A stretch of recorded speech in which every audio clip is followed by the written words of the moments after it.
Hello world of YouTube, doing another episode of Bedtime Stories with Arch. Like I say in all my other stories and videos of this, that I do it in the dark because the kids' imagination is the best imagination when they imagine it themselves. So my imagination is thin than me. No, it ain't. Alrighty, let's get on with this one.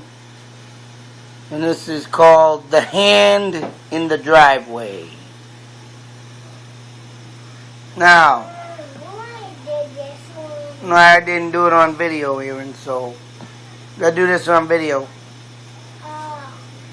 Ready? And we're on our way. There's a little boy that got up one morning. He's getting ready for school. Went down for breakfast. Everything was out for him to eat, but his mother and father already went off to work. So, he got himself dressed, ate his breakfast, went out the door to catch the bus. On his way out the door in the driveway, he couldn't believe his eyes.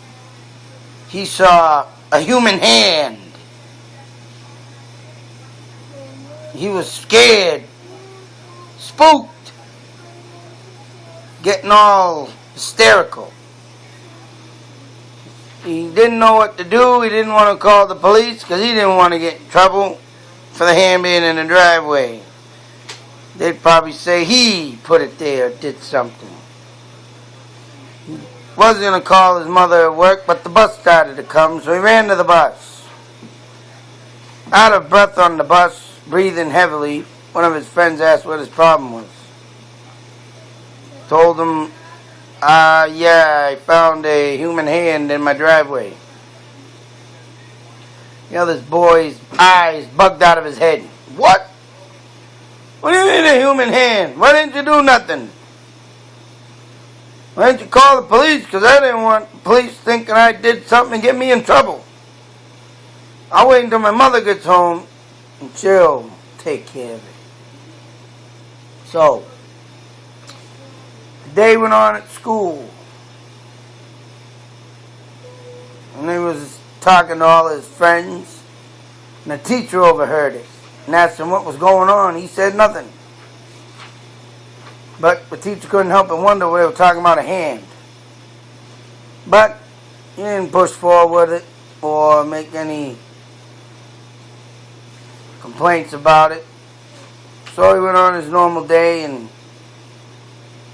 all the teachers though knew the boy had something wrong with him. They kept asking him, what's wrong, what's wrong? He didn't want to say nothing. So he went to his last class and was getting all sweaty with the palms in his forehead. It was the end of the day, the bell was going to ring. And he knew he had to go home and face the music. Staring at the clock and watching the minute hand tick away. Oh boy, what was he going to do? Well, the bell rang. Ring. About time to go home, do your homework for tomorrow and come back to school, the teacher said. Don't forget to do your homework. Anybody ran outdoor, but the little boy didn't. He walked. Once again, the teacher asked him, you got a last chance to tell me what's your problem? He said, no, I'm on my way home. See you later. Well, the teacher got suspicious and went to call the boy's parents. And on the way home on the bus, the boy was getting real frightened, real high anxiety, meaning that he was breathing heavily and didn't know what to do with himself because he was scared about the hand and what his mother and father were going to ask him where it came from. Well, he got home and off the bus. All his friends told him good luck. And he creeped up the side of the road, down the sidewalk to his house. And there, when he got there, was his mother and father's car. They were home from work.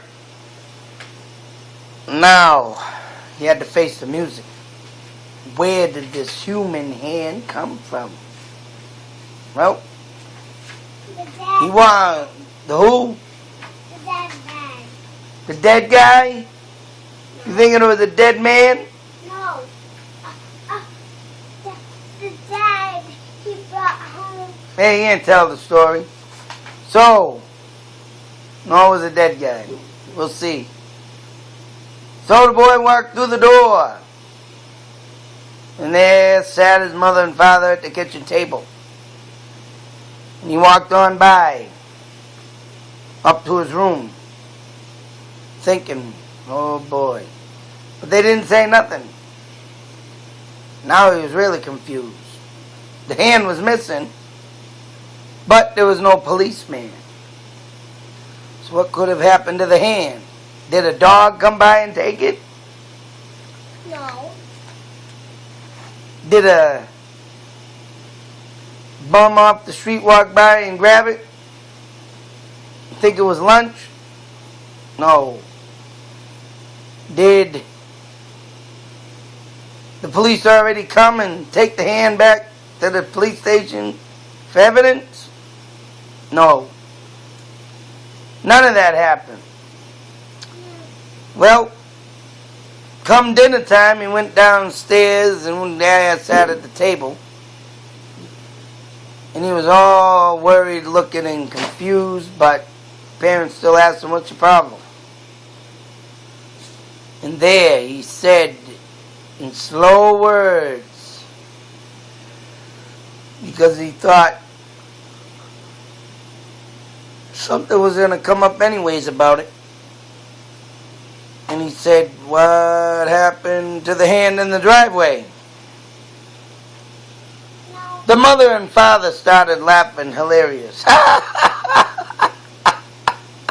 Slapping their knee, thinking it was a big joke. And the boy's eyes bugged out of his head. He said, what's going on? I get up this morning, there's a hand in the driveway. It could have been cut off in a murder scene.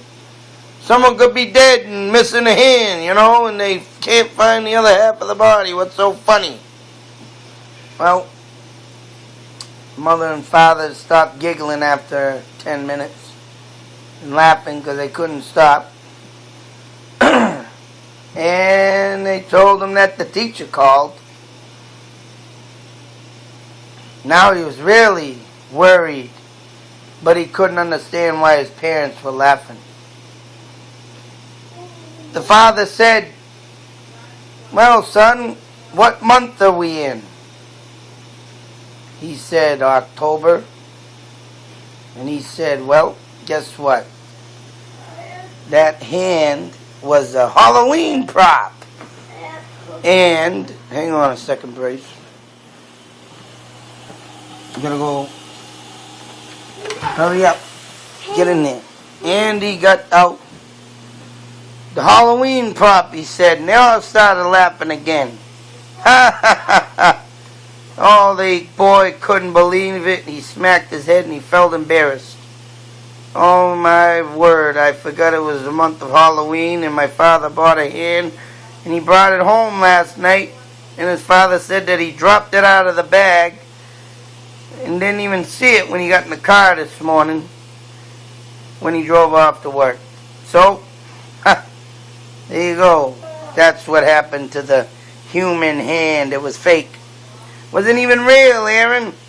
It was a toy. It was a toy. Good job. So, that is the end of this story of Bedtime Stories with Arch. Hope to see you on the next episode. And like I said, all kids' imaginations are the best in the dark. No, I get to read this book. Out. All take care and have a good night.